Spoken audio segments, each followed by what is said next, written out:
Pavel, un niño de 10 añitos, pues descubre al perro de los ojos amarillos muerto en la cuneta una mañana cualquiera, muy helada, una mañana de invierno, ¿no? Y cuando llega a casa, pues le pregunta a su papá qué es la muerte, a dónde va a ir el perrito después de muerto, ¿no? Y a dónde va a ir la gente después de muerta. Claro, y el padre, que es científico, le dice que las personas siguen viviendo en el recuerdo de los demás. Sí, simplemente, ¿no? Pero Pavel no se queda satisfecho y además ha estado hablando con su tía Irena, que le ha explicado, de hecho, de una forma muy, muy amorosa, ¿no? Lo que es Dios, amor, ¿no? Y entonces, pues, le explica que las personas cuando mueren, al tener alma, ese alma sube al cielo y bueno, la historia, son católicos, ¿no? Uh-huh. Pero claro, no se queda satisfecho Pavel con la respuesta de su papá. Además, su papá tiene un ordenador y da la impresión de que lo sabe todo, ¿no? Claro, él pregunta siempre al ordenador todo tipo de preguntas, hace cálculos. La historia es que esto transcurre en los años 80 Uh-huh. y el ordenador es realmente algo prodigioso, ¿no? Algo poco visto Uh-huh. en la época y es importante el dato, ¿no? Uh-huh. Pues eso, un día va a patinar y decide consultar al ordenador si es un día propicio para ir a patinar, por si el hielo sigue todavía Ya bastante está duro. Ya el invierno está tocando a su fin, ¿no? Uh-huh. Y entonces decide eso, consultar al ordenador, y el ordenador le dice que sí, que es un día óptimo, que es un día perfecto para ir a patinar.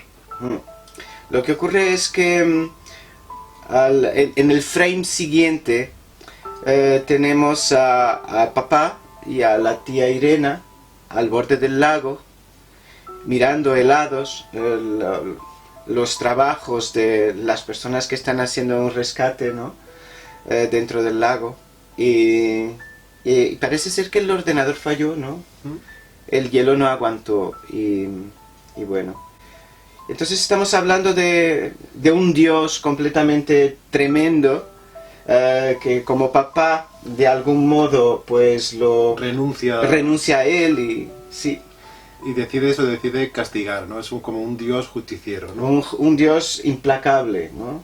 Sí, pero por otro lado pensemos, y también hay que castigar a la tía Irena, que lo educó precisamente en la facción contraria, ¿no? Uh-huh. Entonces, ¿de qué Dios estamos hablando? Es justiciero y a la vez es súper injusto, ¿no? Bueno, y hay que castigar a Pavel, ¿no? Que es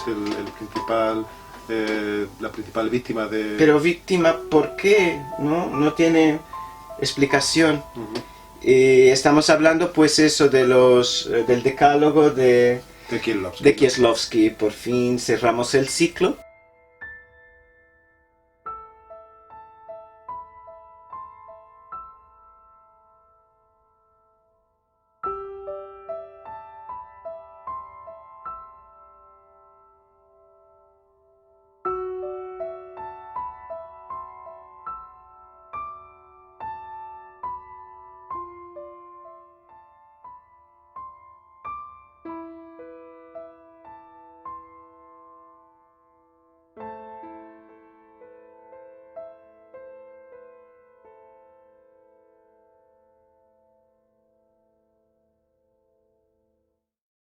Hola, buenos días. Hola, ¿qué tal? Por fin llegamos, pues, de donde salió todo, al eje, ¿no? Sí. Este es la primera película que hace en el Decálogo. El Decálogo son 10 peliculitas pequeñas que van sobre los 10 mandamientos, y este es el primero, es amarás a Dios sobre todas las cosas, ¿no? Sí. Son 10 peliculitas impresionantes cada una de ellas, muy íntimas, muy, muy reveladoras y en un tono muy cercano y muy, muy próximo, ¿no? Hay dos de ellas que llegaron a los cines porque tuvieron muchísimo éxito en festivales y fueron premiadas, con lo cual volvió a grabarlas y las hizo un largo y pasaron a los cines. Que es No amarás y no matarás. No matarás, de hecho, tuvo tantísimo éxito que en Polonia pues se puso en tela de juicio la pena de muerte, ¿no? No matarás es una película tan profundamente humana que te deja pensando qué realmente estamos haciendo aquí. Claro, la justicia humana, ¿no? Y cómo Claro, nuestra propia ética, ¿no? El cine de Kieslowski es esto siempre desde sus comienzos, ¿no? Tiene que ver con esta cosa que es la ética humana. La ética que no deja nunca de ser una cuestión de pureza, de limpieza y una cuestión personal, ¿no? Claro.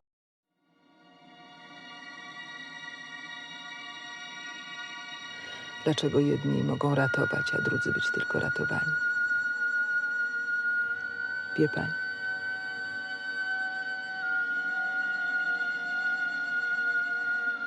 Gdzie jest twój słoń? Śpi.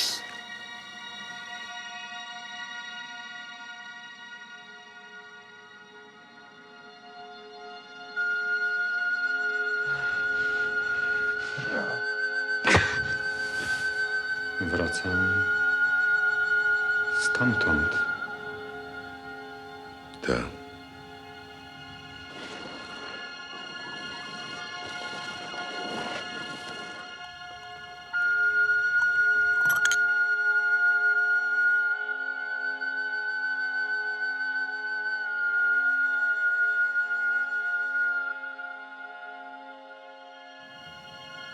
Nie można chcieć wszystkiego naraz. To pycha.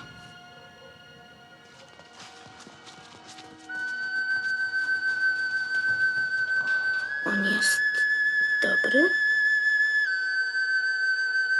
Myślisz, że wie, po co się żyje?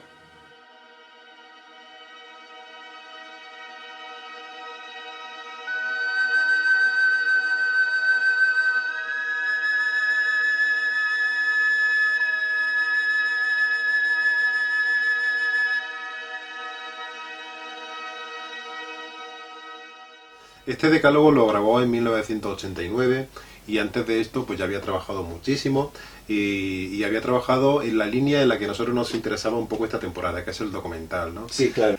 Fue un documental muy difícil de que se viese en cines por toda la censura. Kieslowski no es un director que trate la política de una forma muy directa y muy agresiva. No. Siempre la ha trabajado, hace un cine social.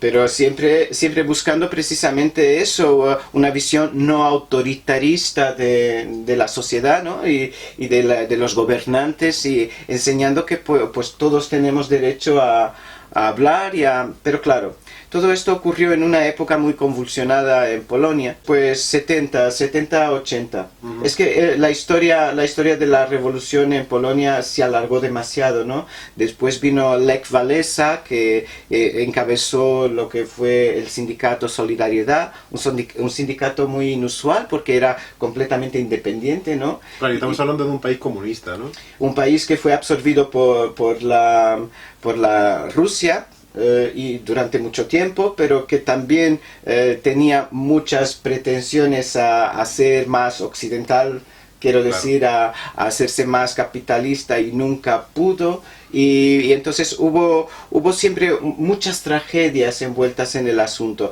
Lech Walesa, tenemos que decir que al final terminó ganando el premio Nobel.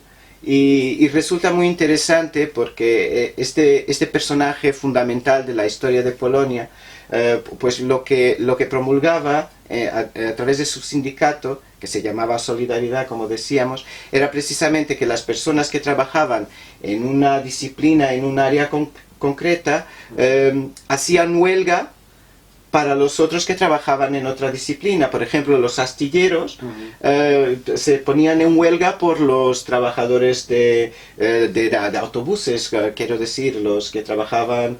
Claro, y de hecho ese fue el tema de su primera película, ¿no? De su primer documental, que se llamaba eso, de Trabajadores 1971. Sí, Trabajadores no pudo pasar la censura porque evidentemente pues el gobierno tan reacio a este tipo de, Bueno, sí, de llegó a- verdades. Llegó a pues, pasarla, pero era ya tan censurada que perdió todo el sentido de la película. de hecho fue Y eso, súper criticado. Claro, ¿no? lo criticaron por ser partidista, ¿no? Por estar de parte del gobierno, Sus ¿no? propios compañeros dijeron, tú con tal de estrenar la película, pues te dejas hacer, ¿no? Y claro, y de hecho fue lo que ocurrió, ¿no?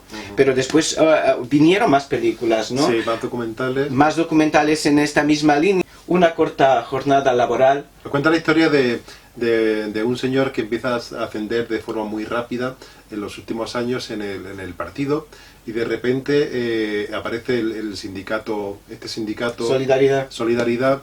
y empieza a cuestionarse un poco porque de repente hay una manifestación de los compañeros para quejarse de que están subiendo el precio de toda la vivienda, de todo el sistema de vida y todo eso, y él entonces empieza a cuestionarse la Si doble debe moralidad de seguir siendo fiel al partido o siendo fiel a sus compañeros. A sus ¿no? compañeros que le piden por favor que paren ya, ¿no? Son cuestiones muy complejas porque claro, tenemos las cosas en una línea demasiado estrecha. Sí, o el blanco o negro, ¿no? Y tendemos a ver el blanco o negro y sabemos que nada es ni blanco ni negro y entonces insistimos a pesar de todo, ¿no? Y es... Claro, y esta película llegó a servir incluso para juicios. No, la cosa fue eso, ¿no? La película otra vez, el malogrado Kieslowski no pudo ver esa película estrenada como Dios manda porque la requisaron, la policía, para llevarla a juicio porque él hace como una mezcla entre documental Sí, era una vida y una cotidiana parte de y una señor. parte más como... No es de ficción, es como, ¿cómo se dice? Algo que ocurrió. Sí, reconstrucción. Reconstrucción, exactamente.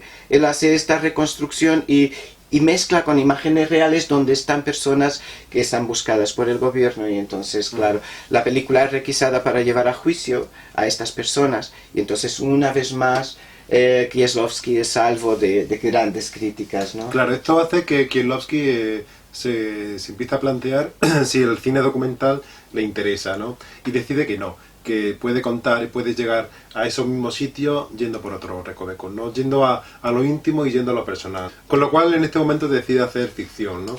Decide hacer ficción y una ficción íntima y que va a esos mismos sitios y que decide que si el dolor de la humanidad no es algo personal, sino que si a mí me duele una muela, ese mismo dolor tú lo tienes, ¿no? Claro. Con lo cual es algo que todos tenemos, esa universalidad que da el cine, ¿no? El principio de Kieslowski es precisamente ese, ¿no? No vamos a contar cosas que nos separen, sino lo que nos une. Claro. Y lo que nos une pues es eso, el amor, el dolor, el sufrimiento.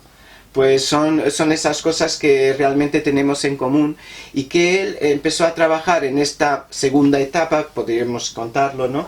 Que es una etapa de transición en donde todavía pues está su gran pasión, que es contar, denunciar, hacer estas grandes denuncias sociales, pero a través de personajes, yéndose cada vez al personaje más concreto, ¿no? Y entonces tenemos la película Personnel, tenemos la película Cicatriz y Camera Buff. Que Camera Buff es donde empieza ya a trabajar de una forma Mucho más más personal, y personal. más íntima, que Claro. es donde realmente se empieza a redescubrir al Kieslowski, que él mismo se empieza a mostrar de una forma diferente, ¿no? Claro, porque estas dos anteriores, Personal y Cicatriz, aún hay grandes masas de gente y todo esto que está muy relacionado con su primera etapa, ¿no? Sí, hay un término que define a su cine y a un grupo de cineastas polacos de esa época que me parece un nombre maravilloso, de los mejores nombres que yo he leído en movimientos cinematográficos, Sí, ¿no? sí. Que es el cine de la ansiedad moral, ¿no? Sí, me parece un el título cine maravilloso. es que da justo en el clavo, ¿no? Tiene que ver con esta cosa que contábamos del decálogo, ¿no? Por un lado tú tienes tu ética, que es siempre algo como muy personal, pero por el otro lado tienes siempre la moral que es algo instituido, es Claro. algo que tienes que aprender pues en la iglesia, en este caso, porque, Sí, porque son Polonia una es un sociedad país muy católico. católica, sí. Y bueno, y entonces dentro de este movimiento, porque esto es el nombre de un movimiento, el cine de la ansiedad moral, es un movimiento... tenemos, por ejemplo, Agnieszka Holland, que es maravillosa. Tenemos a Andrzej Wajda. Tenemos a Janusz Kizowski, ¿no? Pues bueno, todos estos autores de algún modo trabajaron estos temas tan propios de Kieślowski. Sin embargo, Kieślowski pues me da la impresión de que fue mucho más allá que todos ellos. Sí, de hecho es el gran nombre de este grupo, ¿no? Es como el que lo encabeza y además sucede una cosa muy interesante en una de las películas que hace en esta época más o menos, que es en Sin Fin, que se mezcla o nace un trío, ¿no? Sí. Que nos va a llevar hasta el fin de su vida, carrera. ¿no? Y este trío nace para bien de Kieślowski, para bien de todos nosotros, Claro. ¿no? Porque claro, es aquí donde realmente su cine empieza a crecer, ¿no? Como si estuviese en el horno durante todo este tiempo. Él sabe muy bien qué temas quiere tocar y qué quiere contar, pero solo crece cuando se conocen Cuando los tiene- tres, ¿no? Claro. Estamos hablando de su guionista, que se llama igual, se llama Christoph Pisvix. y estamos hablando de su compositor, de quien hace la banda sonora de sus películas, que es Cyril Preisner, ¿no? Preisner, que también después adquiere un personaje en sus propias películas, que ya empiezan a ser ficción, ¿no? Claro, conoció al guionista cuando estaba haciendo una investigación, él era abogado y le pidió ayuda para hacer una investigación para un documental que iban a grabar, Bueno, pero que nunca llegó a grabarse, ¿no? El documental tenía una vez más que ver con sus inquietudes, ¿no? Durante esta época del sindicato Solidariedad, después fue instaurado el toque de queda, la gente tenía que estar en casa. Bueno, y las medidas eran súper restrictivas y había como una hipervigilancia en toda la sociedad. Muchas personas fueron arrestadas y entonces Kieślowski quería investigar los juicios que estaban teniendo lugar y encontró de casualidad a este abogado, Christoph Pisvix, que se transformó en su mano derecha, ¿no? Y a este gran compositor que hizo toda la música de sus películas a partir de esta época y que llegó hasta sus últimos suspiros del director y tenía un proyecto que fue un proyecto muy bonito, que iban a hacer una ópera entre los tres para Grecia y que nunca llegó a estrenarse porque muere Kieślowski y esta ópera se transforma en un requiem, ¿no? En un requiem que se llama Requiem for My Friend, ¿no? Claro. Que es un homenaje póstumo a este gran director, ¿no? Es increíble porque al transformarse en ficción su cine, incluso el músico que tienen en el trío, En el equipo.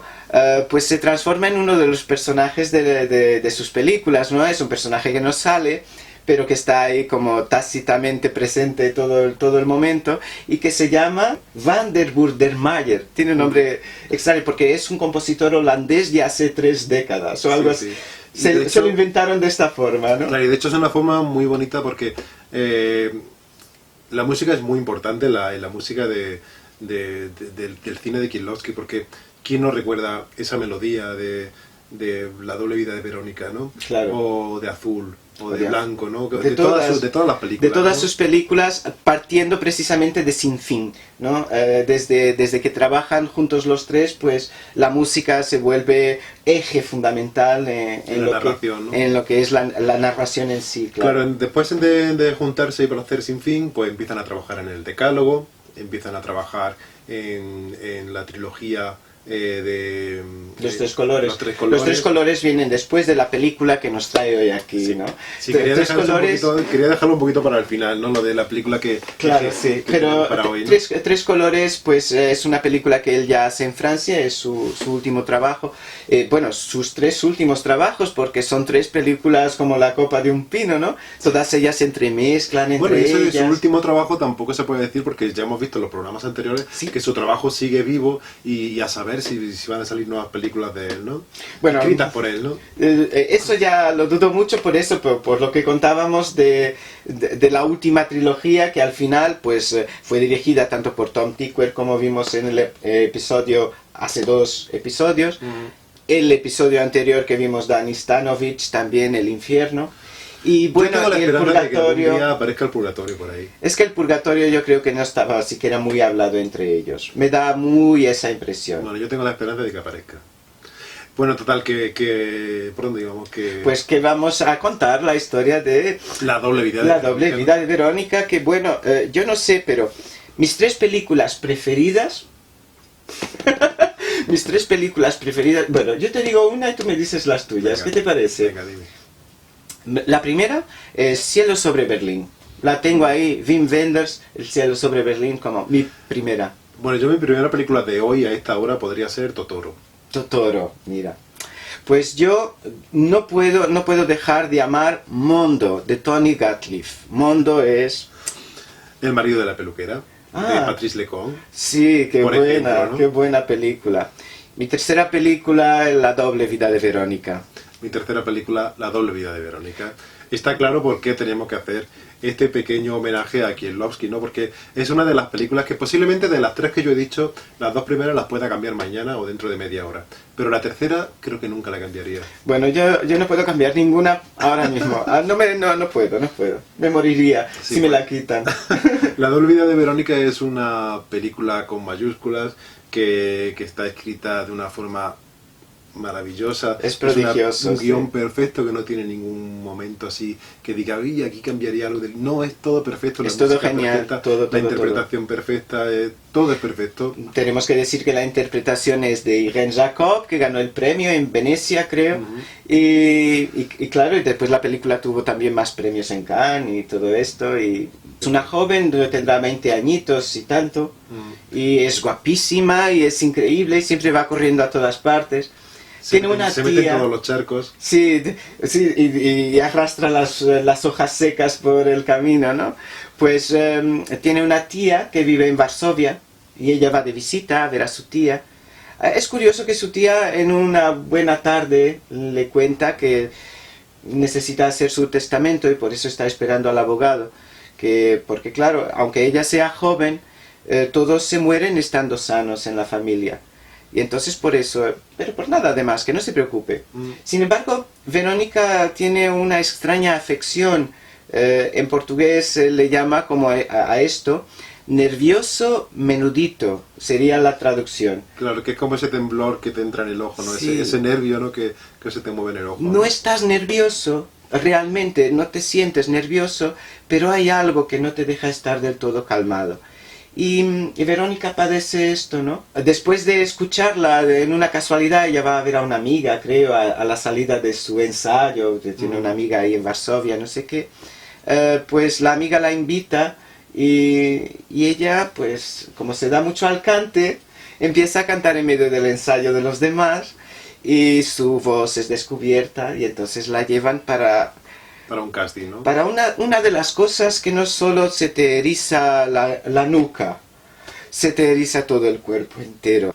Un día está Verónica paseando, va corriendo porque acaba de salir del ensayo, le han dado su carpeta con partitura para estudiar esa gran obra musical que va a interpretar. Y va corriendo y de repente hay una manifestación, hay un poco ese movimiento político que está en todas las películas de Kieslowski. Y de repente se fija en una chica que hay en el autobús, ¿no? Es una chica... Es muy extraña, ese momento es una cosa súper extraña, ¿no? Sí. Sí, y ese momento pues se ve reflejada, se ve como un doble, ¿no? Como en el espejo, ¿no? Nunca mejor dicho. Porque no es una hermana gemela, eso está más que seguro, ¿no? Es una cosa muy extraña, es como encontrarte contigo mismo de pronto. ¿Qué haces? ¿Cómo reaccionas, Es no? muy extraño, es uno de esos momentos mágicos de la película y que es donde aparece esta otra chica, que es una chica que vive en Francia y que está visitando Polonia en esos días y... Sí, ella está haciendo como un tour por Sí, Europa está de vacaciones. y fue a Holanda y fue a un montón de sitios más, sí. Total, esta chica es profesora, está en clase, va a sus clases también se mete corriendo en todos los charcos y de repente pues dice que hoy la clase es más corta porque hay un espectáculo de títeres. Pues de hecho ella no lo sabe, porque ella está como en su mundo, ¿no?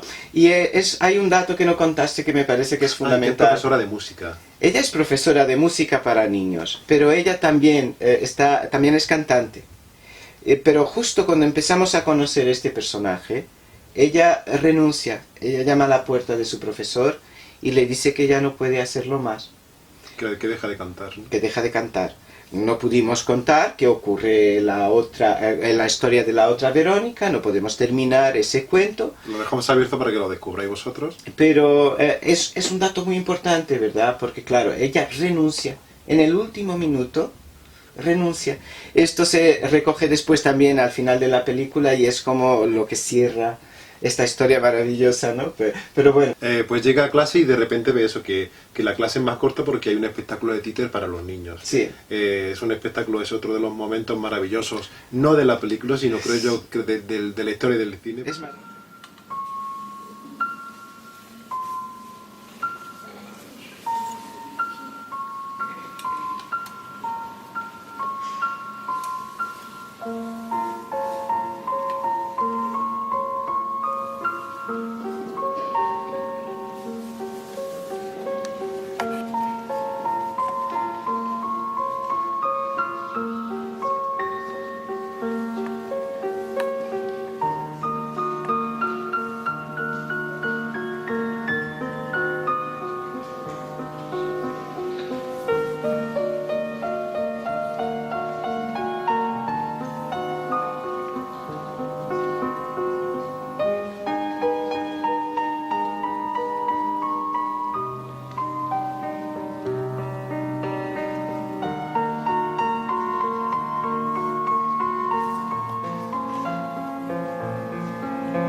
maravilloso. Un momento súper mágico, súper bonito, ese titiritero con esos títeres maravillosos. A mí eso me toca bastante, pero porque mi trabajo... No, pero yo solo puedo pensar en que si todos los niños en todas las escuelas tuviesen la suerte de ver este espectáculo, el mundo sería un sitio mucho mejor, ¿no? Es que es solo lo que puedo pensar. Claro, pues Irene... Está bonito. Pues Verónica empieza a ver a este titiritero y empieza a verlo pero con ojos diferentes, empieza a verlo reflejado en un espejo, ¿no? Sí. Empieza a verlo en la intimidad, en lo que no ve el público, ¿no? Entre bambalinas. Y empieza a tener una pequeña relación con él, empieza a conocerlo y de repente... Pero conocerlo de una forma muy especial, Sí, ¿no? sí. De hecho, yo creo que es en ese momento mágico que ella se enamora. Porque ella siente una gran conexión durante toda la película. Tanto una Verónica como la otra. Dicen sentir una conexión extraña. Siente que no están solas. Que de algún modo sus pasos ya están guiados y que ellas pues pisan seguro por eso, por no sentirse solas. Y sin embargo, esta Verónica de la que hablábamos, a dado momento no se siente tan acompañada, ¿no? Y sin embargo se enamora del titiritero. Claro. Un día en casa del titiritero, pues le enseña unos títeres, se está construyendo unos títeres nuevos para un espectáculo y de repente se da cuenta que ese títere es ella, ¿no? Y le pregunta que quién es y el titiritero le dice que es ella, que es para un nuevo espectáculo y le pregunta, ¿y ese otro por qué es igual? Porque siempre tenemos dos títeres del mismo personaje, ¿no? Y ahí es como de repente que todo se mueve. Porque se estropean en el espectáculo. Claro, pero de repente ahí aparecen esas dos Verónicas, ¿no? Pero es eso. Es el hecho Con lo de cual que, es maravilloso. de que sean dos, sea doble. Es la misma, pero son dos. Y es muy interesante el hecho de que el titiritero intente ligar con ella de la forma más mágica del mundo. Que te puedas imaginar, la forma más romántica quizás, ¿no? Porque él, claro, utiliza estos reflejitos como que le gustan tanto a los gatos, ¿no? Utiliza hilitos de Ariadne, utiliza cajitas vacías, pero Cajitas de puros vacíos, ¿no? que cuentan muchas historias, que son las historias que él mismo ha creado, ¿no? Y incluso llega a proponerle un juego de detectives, ¿no? Le envía una cinta de audio, con unos sonidos extraños que ella tendrá que identificar de qué se tratan, porque claro, a través de esos sonidos podrá llegar a él. Sin embargo, ella ya ha llegado a él y es él quien quiere llegar a ella, aunque él mismo no lo sepa y siga preparando todo esto, ¿no? Claro, es una historia muy bonita. Es súper bonita. Es una película que recomendamos porque es una película maravillosa. Si no la conocéis, es una película bastante popular. No es que sea una película muy extraña, muy difícil de conseguir. Está en todos los sitios. En todas partes la encontráis, sí. Że nie jestem sama na świecie.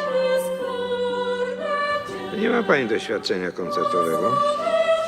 Ma pani tylko maturę szkoły muzycznej. Ale wygrała pani ten konkurs.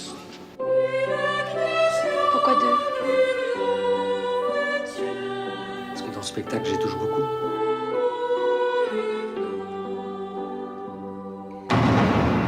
Quelqu'un a disparu de ta vie. Pendant toute ma vie, j'ai eu l'impression d'être à la fois ici et ailleurs. Je sens toujours ce que je dois faire. Wydaje mi się, że nie jestem sama. Bueno, esperamos que os haya gustado nuestro ciclo de Krzysztof Kieslowski, Nuestro pequeño ciclo, ¿no? uno de nuestros grandes maestros de cabecera, imprescindibles, y yo no me separo de la doble vida de Verónica ni que me maten. De hecho, si me separan de ella, me matan. Pues nada, pues muchísimas gracias por estar este rato con nosotros. Nos vemos en el siguiente vídeo. Y no olvidéis visitar el blog y muchos besitos. Pues nada, chao. Bye.